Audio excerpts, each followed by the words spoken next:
Ya. Jadi selain suka berinfak, dalam keadaan sembunyi-sembunyi ataupun terang-terangan, ya, dalam keadaan lapang ataupun sempit, kemudian bisa menahan emosi pada saat dia bisa lampiaskan. Lalu Allah katakan yang ketiga, wal afina anin nas, orang yang suka memaafkan orang lain. Maafkan. Terus yang keempat, Allah yuhibbul muhsin, dan Allah suka dengan orang yang berbuat kebaikan. Semua kebaikan dan kebaikan yang dipandang baik oleh Allah SWT itu dalam syariat agamanya Islam, maka itu adalah perbuatan-perbuatan yang baik dinamakan. Dan baik, selesai. Asal dia tulus mengerjakan, dinilai dari situ. Ya.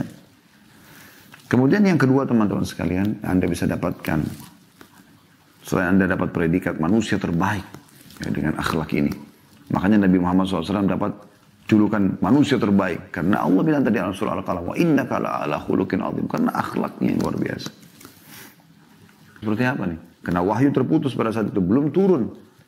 Sekian lama wahyu tidak turun. Biasanya ada kasus langsung turun wahyu memberikan jawaban. Allah SWT sedang menguji pada saat itu. Kisah ifk yang masyhur. Fitnah tentang Aisyah berzina sama Safwan. Padahal itu tidak benar. Allah jelaskan dalam surah An-Nur pembebasan keduanya radhiyallahu anhuma, dan akan ditilawakan oleh orang beriman sampai hari kiamat.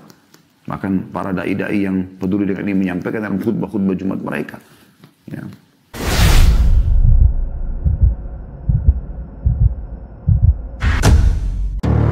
Bagus lagi, dihangatin, lalu dia bagi dua, diberikan untuk dia.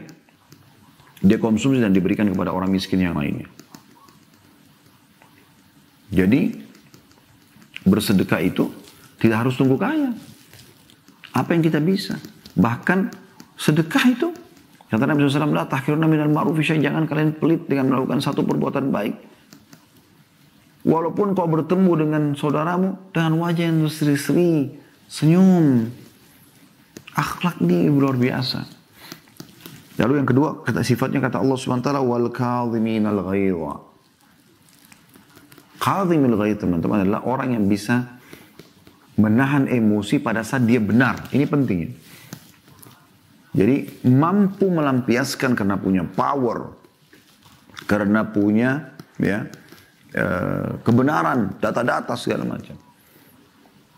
Tapi kadhimil ghaidh, dia tahan itu. Dinukil sebuah kisah, ada seseorang budak pada saat itu, kebetulan dia orang beriman juga, majikannya orang beriman. Waktu masih ada masa perbudakan di generasi-generasi awal-awal Islam dan juga manusia umumnya. Ya sini, kebetulan majikannya juga seorang yang saleh. Dia melayani majikannya dengan membawa marak, ya, kuah kari yang panas untuk dihidangkan buat majikannya sama tamunya. Dengan hikmah Allah SWT, kakinya kesentuh karpet, kelipat kakinya seperti orang kadang-kadang tidak disentuh, tumpah lah. Dan subhanallah tumpah semua marak atau kari yang panas ke tubuh tuannya. Anda ketetes beberapa tetes air panas saja Anda mungkin bisa marah. Perhatikan bagaimana ini. Tumpah semua ke badan tuannya. Dan dia tahu tuannya akan marah, spontan subhanallah dia mengatakan, wahai Tuan, Allah Subhanahu wa ta'ala berfirman, begitu tuannya yang lagi mau marah tadi, kena marak, panas, dia berdiri. Lalu dia mengatakan, budaknya mengatakan Allah berfirman. Dia langsung tenangkan diri dan dia mengatakan, bacalah. Lalu dia mengatakan, dibaca ayat ini. Ya. Wal kadhiminal ghaidh. Dan orang yang menahan emosinya. Tuannya tahu betul. Ghaidh ini adalah emosi yang bisa ditampiaskan karena punya power. Wal kadhiminal ghaidha wal 'afina 'anil nas. Tuannya mengatakan, saya akan kadhimul ghaidh, saya akan tahan emosi saya. Kata dia, belum selesai Tuan. Allah masih melanjutkan mengatakan wal 'afina 'anil nas. Dan ini sifat yang ketiga. Allah katakan dalam Al-Imran tadi. Dan orang yang suka memaafkan orang lain. Kata tuannya, saya sudah maafkan kamu. Kemudian dia mengatakan, belum selesai Tuan. Allah mengatakan, wallahu yuhibbul muhsinin. Dan Allah suka dengan orang yang berbuat kebaikan. Maka kata tuannya, pergilah, kau telah bebas dari keterbudakanmu. Subhanallah, kita lihat akhlak yang mulia bisa bahkan mereda emosi yang sangat besar. Telah terbentuk keimanan dalam hatinya dengan akhlak yang mulia itu. Ya. Jadi selain suka berinfak, dalam keadaan sembunyi-sembunyi ataupun terang-terangan, ya, dalam keadaan lapang ataupun sempit, kemudian bisa menahan emosi pada saat dia bisa lampiaskan. Lalu Allah katakan yang ketiga, wal afina anin nas, orang yang suka memaafkan orang lain. Maafkan.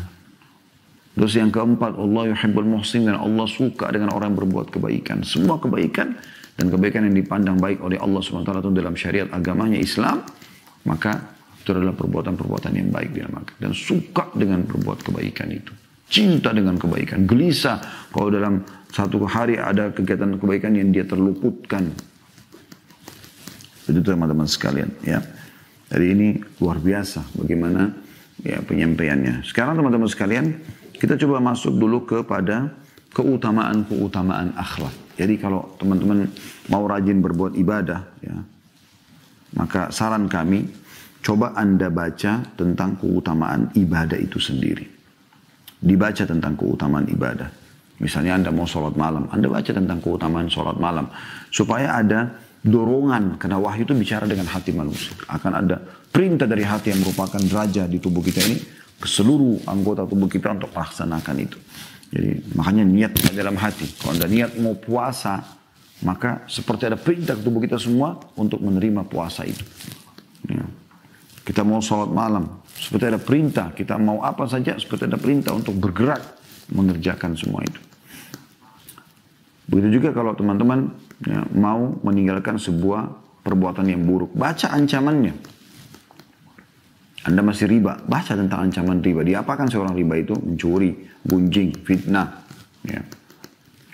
Baik teman-teman, kita coba melihat apa sih yang Anda dapat, apa yang kita dapatkan kalau kita berakhlak yang baik, akhlak yang mulia. Ya. Yang pertama teman-teman sekalian, orang yang berakhlak yang baik ini mendapatkan predikat dalam Islam manusia terbaik. Sebagaimana Nabi SAW bersabda, dan hadis ini diriwayatkan oleh Bukhari Muslim, ya, inna min khiyarikum ahasinukum akhlaqa. Sesungguhnya sebaik-baik kalian yang paling layak dijadikan pasangan hidup, sahabat, partner bisnis, guru, ya, murid, tetangga, pemimpin, masyarakat adalah yang paling baik akhlaknya. Itu jadi tolok ukurnya. Ya. Juga sabda Nabi SAW, al-birru husnul khuluq. Dalam hadis riwayat Muslim. Sebenarnya kebaikan itu semua ada pada akhlak yang mulia. Pokoknya begitu orang itu santun, ramah, derma, udah orang ini baik, selesai. Asal dia tulus mengerjakan, dinilai dari situ. Ya. Kemudian yang kedua teman-teman sekalian, Anda bisa dapatkan, selain Anda dapat predikat manusia terbaik ya, dengan akhlak ini. Makanya Nabi Muhammad SAW dapat julukan manusia terbaik. Karena Allah bilang tadi dalam surah Al-Qalam, wa innaka la'ala khuluqin azim. Karena akhlaknya yang luar biasa. Yang kedua, orang yang memiliki akhlak yang mulia ini akan mendapatkan kedudukan yang sangat tinggi, itu paling dicintai oleh Nabi SAW. Perhatikan hadisnya. Kata Nabi SAW, inna min ahabbikum ilayya wa akrabikum minni majlisan yawmal qiyamati ahasinakum akhlaqa. Sesungguhnya orang yang paling aku cintai, la ilaha illallah. Teman-teman sekalian, kalau Anda dicintai oleh seseorang yang Anda idolakan, guru kah, murid kah, keluarga kah, orang tua kah, siapa saja. Bagaimana bangganya teman-teman kalau kita dicintai. Karena orang kalau cinta itu berarti ada loyalitas. Ada loyalitas dan ada royalitas. Udah loyal, mendahulukan kita dalam segala hal, royal, berbagi dengan hartanya dan segala macam. Bagaimana kalau baginda Nabi SAW mencintai kita? Apa kata Nabi SAW? Ini perhatikan dulu baik-baik dengan keimanan teman-teman. Dengan hati Anda. Kata Nabi SAW, sesungguhnya orang yang paling aku cintai di antara kalian. Kita nggak hidup bersama dengan Nabi SAW. Kalau kita hidup bersama dengan Nabi SAW, kita masih bisa sering datang ke rumah beliau, membantu beliau, melayani beliau, apalah setia. Sehingga kita bisa raih cinta Nabi SAW. Tapi ternyata Allah SWT dengan kemahamurahannya memberikan kita kesempatan untuk bisa mendapatkan cinta Nabi SAW walaupun kita tidak hidup sezaman. Apa kata Nabi SAW? Sesungguhnya orang yang paling aku cintai di antara kalian wahai muslimin, dan yang paling dekat kedudukannya denganku pada hari kiamat. La ilaha illallah. Ini luar biasa. Yang paling dekat nanti di mahsyar, yang paling dekat di haud tempat minumnya telaga Nabi SAW. Yang paling dekat di surga nanti derajatnya dengan para nabi-nabi, terutama Nabi Muhammad SAW. Siapa mereka ya Rasulullah? Kata Nabi SAW adalah orang yang paling baik akhlaknya di antara kalian. Hadis ini sahih diriwayatkan oleh Bukhari. Ini luar biasa teman-teman. Ini harusnya bisa menggetarkan hati orang-orang beriman. Ya. Kalau memang ini adalah hadiah dari Allah SWT buat kita. Tentunya juga diriwayatkan oleh Tirmidzi hadis ini. Ya. Kemudian yang ketiga teman-teman sekalian, akhlak yang mulia ini akan membawa kita pada tingkat iman tertinggi. Jadi sangat mudah sekali kita untuk meraih tingkat keimanan kepada Allah SWT yang tertinggi. Jadi iman ini kalau sudah tinggi sekali akan memudahkan kita untuk mengamalkan semua ibadah. Secara otomatis. Ternyata yang menyampaikan kita pada level iman tertinggi itu adalah akhlak yang mulia. Jadi dengan akhlak kita bisa raih keimanan. Jadi sangat mudah kita untuk sampai pada level keimanan. Jadi iman itu bertambah dengan ketaatan, berkurang dengan kemaksiatan. Dan kalau dia sudah sangat tinggi levelnya, kita sangat peka teman-teman sekalian. Kata Nabi SAW, orang mukmin itu kalau dia melakukan satu dosa kecil, dia akan merasakan seperti gunung yang besar di punggungnya. Sehingga dia merasa bersalah dengan Allah, dia taubat, dia berusaha memperbaiki dan seterusnya. Imam Bukhari rahimahullah pernah memanah, latihan panah di halaman rumahnya. Sempat anak panahnya kena pagar tetangganya secuil sedikit. Beliau tadinya janjian sama teman-temannya mau berburu sama-sama. Apa yang terjadi? Beliau pun panggil pembantunya di rumah. Ya, waktu zaman itu disirakan dengan gulam, pembantu laki-laki. Dia mengatakan, wahai gulam pergilah ke rumah tetangga itu. Pergi kepada teman-teman saya dulu, katakan kalau hari ini saya batal untuk berburu bersama mereka. Dan pergilah kepada tetangga, tanyakan bagaimana solusinya atau berapa kira-kira nilai pagar yang tercuri itu saya ingin gantikan. Maka si gulam ini pun pembantunya pergi menyampaikan kepada teman-teman Imam Bukhari kalau beliau tidak jadi berburu hari itu karena ketakutan luar biasa sudah melakukan kesalahan cuma menyuir sedikit karena kena anak panah kayunya pagarnya tetangga atau pagar kayunya tetangga. Maka yang terjadi teman-teman sekalian, pembantunya pun pergi ke tetangga lalu menyampaikan, kata tetangganya, jangankan pagar saya, rumah saya pun saya siap berikan kepada Bukhari. Waktu pembantunya pulang menyampaikan kepada Imam Bukhari bahwasanya tetangga sudah memaafkan, Imam Bukhari sujud syukur kepada Allah SWT, beliau bersedekah. Kok bisa? Karena tahu orang ini tidak jadi musuhnya pada hari kiamat. Berapa kali teman-teman sekalian kita keluar dari masjid injak sendalnya orang, kita jalan lagi hujan, percikan air ke orang terserah nggak mau tahu. Ya. Apalah kesalahan-kesalahan yang banyak kita lakukan, Allah musta'an. Semoga Allah maafkan saya dan Bapak Ibu sekalian kalau ada kesalahan-kesalahan yang kita lakukan sengaja atau tidak sengaja. Ini perlu diperhatikan teman-teman sekalian. Jadi dia bisa menyampaikan pada tingkat keimanan yang tinggi. Kalau orang berakhlak yang mulia. Hadis ini tentu sudah kita sebutkan tadi. Diriwayatkan Tirmidzi. Atau saya bacakan hadisnya dulu. Kata Nabi SAW, akmalul mu'minina imanan ahsanuhum akhlaqa.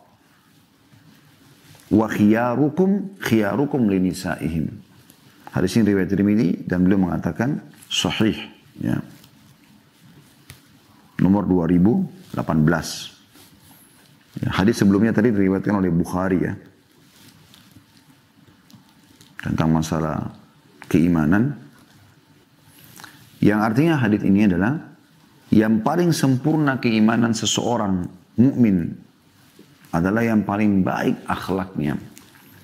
Dan sebaik-baik kalian adalah yang paling baik terhadap istri-istrinya. Ini merupakan teman-teman sekalian ya, hadis yang mulia sekali. Jadi untuk mencapai level keimanan ya, yang tertinggi sehingga Anda terdongkrak untuk selalu mau beramal saleh itu dengan akhlak yang mulia. Jadi mudah sekali dia terima. Bisa bermakna juga berarti orang yang sulit menerima perintah agama karena dasarnya akhlaknya buruk. Dan Nabi SAW memberikan kata kunci, orang itu dianggap akhlaknya baik adalah bagaimana dia bermuamalah dengan istrinya. Orang yang sudah berumah tangga tahu masalah ini. Bagaimana istri dengan banyak kebutuhannya segala macam. Ya. Kadang-kadang ada perubahan hormon karena haid, karena nifas atau karena hamil. Kemudian memancing emosi suaminya. Tapi suami-suami yang berakhlak mulia tahu bagaimana bermuamalah. Tahu bagaimana bermuamalah. Karena mereka tahu itu adalah tolok ukur. Kalau seorang suami mau ditahu baik atau tidak orang ini, bukan ditanya teman kerjanya, bukan bawahannya. Ya. Karena dia bisa menjaga wibawanya di luar sana. Tapi tanya orang terdekat sama dia, tetangga bantalnya, istrinya. Waktu ditanya kepada Ummul Mukminin Aisyah radhiyallahu anha dalam hadis Bukhari Muslim, "Kaifa kana khuluqun Nabi sallallahu alaihi wasallam?" Bagaimana sebenarnya akhlaknya Nabi SAW? Jadi para sahabat tahu kalau di luar Nabi SAW senyum, ramah, dermawan, segala macam. Tapi di rumah gimana nih? Kita belum tahu dalam rumah seperti apa. Banyak kan laki-laki begitu. Luar biasa wibawanya di luar. Senyumnya, baiknya, ramah. Tapi begitu di luar, beda. Tapi begitu dalam rumah, beda. Apa jawaban Aisyah radhiyallahu anha Ummul Mukminin yang mulia? Kana khuluqul Quran. Saking udah nggak tahu harus menggambarkan bagaimana akhlaknya Nabi SAW. Beliau cuma mengatakan akhlaknya Nabi Al-Quran. Bagaimana kau lihat Quran? Sempurna. Hukum-hukum segala macam kebaikan dalamnya ada. Begitulah Nabi SAW. Seperti Al-Quran yang sedang berjalan. Ya. Berapa banyak suami kalau ngobrol sama temannya. Santun, ramah, apa kabar, baik, apa segala macam. Oh luar biasa kalau temannya datang dari luar negeri lama nggak telepon. Mana aja, saya sudah lama ini kangen juga nih nggak ngobrol gitu-gitu. Tapi kalau sama istrinya, mana teh saya? Mana makanan? Kenapa kau nggak cuci? Kenapa nggak begini? Akhi, tenangkan dia. Ya, tenangkan dia. Bicara dengan baik dan santun. Kita kalau terbiasa ramah dan santun akan membuat pasangan kita malu juga sendiri nanti. Ya kan? Itu juga dengan istri. Berapa banyak ini? Istri yang di luar biasa. Sama teman-temannya royal, sama teman-temannya loyal. Wah, kalau telepon, dari mana aja lu lama ini gak ketemu apa segala macam. Ngobrol yang luar biasa. Ngobrol sampai 1 jam pun gak ada masalah. Begitu sama suami. Jutek, ya. Kasar. Bahkan yang unik kadang-kadang ada sebagian istri semua Allah berikan dia minta uang bulanan. Tapi seperti preman. Ingat ya, besok tanggal 1. Padahal mau minta hasil keringatnya orang. Ukhti muslimah. Jaga akhlak yang baik. Ini amal yang besar di sisi Allah Subhanahu wa taala. Setelah salam baik-baik, ya. Panggil apa saja dia dengan panggilan yang sayang, yang santun, yang menghormati. Afwan, di rumah makanan sudah persiapan sudah habis atau menipis. Mudah-mudahan nanti Allah berikan rezeki, bisa dimudahkan memberikan kami nafkah. Besok sudah masuk tanggalnya, kami cuma ingatkan bisa. Gitu kan? Saya pernah temukan istri saya, subhanallah, saya sendiri malu pada saat itu. Jadi saya biasa memberikan di awal bulan, subhanallah dengan kesibukan bukan disengaja, Allah lebih tahu. Saya lupa satu hari, pernah. Terus saya lihat pas saya pulang ke rumah, ya, makanan yang ada tidak seperti biasa.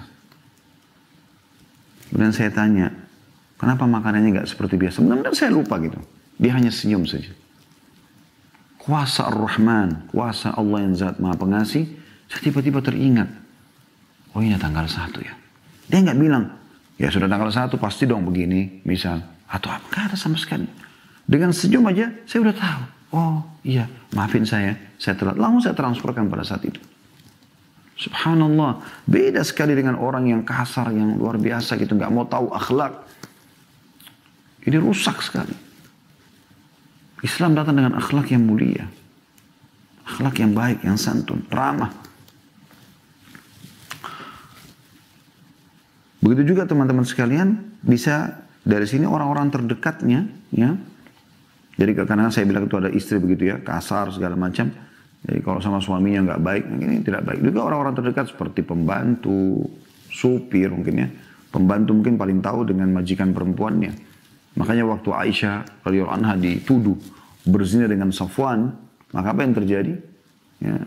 Nabi SAW ajak Ali bin Abi Thalib dan Zubair bin Awam untuk diskusi. Kira-kira seperti apa nih? Karena wahyu terputus pada saat itu, belum turun. Sekian lama wahyu tidak turun. Biasanya ada kasus langsung turun wahyu memberikan jawaban. Allah SWT sedang menguji pada saat itu. Kisah ifk yang masyhur. Fitnah tentang Aisyah berzina sama Safwan. Padahal itu tidak benar. Allah jelaskan dalam surah An-Nur pembebasan keduanya radhiyallahu anhuma dan akan ditilawakan oleh orang beriman sampai hari kiamat. Bahkan para dai-dai yang peduli dengan ini menyampaikan dalam khutbah-khutbah Jumat mereka. Ya. Yang jelas pada saat itu Nabi SAW tanya, kata Ali, ya Rasulullah, orang yang paling kenal Aisyah pembantunya. Lebih baik kita tanya, benar gak ini Aisyah gelagatnya seperti ini? Maka dipanggil pembantu mengatakan, saya tidak pernah melihat kecuali kebaikan. Dan satu-satunya yang saya anggap kesalahan saja pada saat itu adalah, pernah, karena pembantu lebih tua dari Aisyah, pernah saya buat adonan roti untuk makanan di rumah, untuk Nabi SAW dan Aisyah. Kemudian saya mengatakan, wahai Aisyah, bisa nggak jagain sebentar adonan ini? Saya ada hajat. Beliau pergi ke kamar kecil pada saat itu, ya, mau keluar menyelesaikan hajatnya. Kemudian dia bilang, saya kembali, rupanya Aisyah tertidur dan adonan itu dimakan oleh kambing. Ya. Itu saja, yang lain tidak ada. Itu karena ketiduran, bukan disengaja gitu. Yang lain tidak ada. Mustahil Aisyah itu sampai mau berhubungan sama wanita segala, laki-laki maksudnya, sembarangan gitu. Makanya Nabi SAW pada saat membela istrinya mengatakan dalam di atas mimbar, kenapa ada orang yang menyakitiku di keluargaku? Istriku maksudnya. Tapi beliau tidak sebutkan nama Aisyah. Padahal aku tidak pernah tahu kecuali dia adalah wanita yang baik. Dan juga tentang sahabatku, maksudnya Safwan, tapi beliau juga tidak sebutkan namanya, radhiyallahu anhu majma'in. Dan tidak pernah masuk ke rumahku kecuali bersamaku. Gak pernah dia sendirian masuk, nyelonong ketemu Aisyah, gak pernah. Begitu luar biasanya akhlak di kalangan orang-orang saleh. Ya. Mulianya mereka. Sekarang orang nyelonong masuk rumahnya orang sembarangan. Suaminya nggak ada, duduk ngobrol sama istrinya orang. Mana rasa malunya? Akhi, kalau tidak ada teman antum, jangan masuk ke rumah itu. Duduk ngobrol, minum kopi sama-sama. Ngobrol, akhirnya terjadi perselingkuhan. Wa'alaikumsalam. Ada juga perempuan tidak tahu malu. Supel sama semua laki-laki. Subhanallah, mana akhlak yang mulia? Gak ada rasa malu, nanti kita akan sebutkan. Itu adalah bagian daripada agama kita. Ya. Keutamaan selanjutnya yang keempat adalah bahwasanya akhlak mulia itu adalah pondasi dasar agama, dan ini judul kita sebenarnya. Dinukil dari perkataan Nabi SAW yang masyhur, hadits Hasan riwayat Ibnu Majah, inna likulli dinin khuluqan. Apa mereka? Sehingga ini menjadi watak kita karena sering kita ikut-ikutan mengidolakan mereka. Kenapa ini? Kenapa bukan sibuk anak-anak muda kita sekarang menyebarkan dakwah? Kenapa malah ikut nyanyi-nyanyi, joget-joget di depan medsos? Kenapa bukan akhlak yang mulia kita tunjukkan? Kenapa kita nggak menjadikan orang lain, sebab sekarang medsosnya terbuka sekali. Kenapa kita tidak lakukan channel-channel yang ada ini supaya bisa menjadi penyebab hidayah? Bukan mustahil orang-orang non-muslim walaupun tidak mengerti bahasa kita, mungkin kita bisa mengerti bahasa mereka, atau kita pakai bahasa standar yang internasional kayak bahasa Inggris, bisa justru menarik mereka kepada agama. Dua ini, patuh kepada Allah dan akhlak, harus dikuasai. Ingat teman-teman, dari awal saya bahasakan, jangan cuma sibuk dengan patuh pada Allah, sholat, puasa, tapi rusak akhlaknya. Nabi SAW menggabungkan keduanya. Ya, jadi dia sudah bertakwa dan akhlak yang baik. Lima adalah adil. Ya. Kemudian pasal ke-6 kasih sayang. Ya. Pasal ke-7 tentang malu. Pasal ke-8 ya, tentang masalah jujur. Ya, berbuat baik secara umum beliau mengatakan. Terus pasal ke-9-nya baru akhlak jujur dan benar gitu.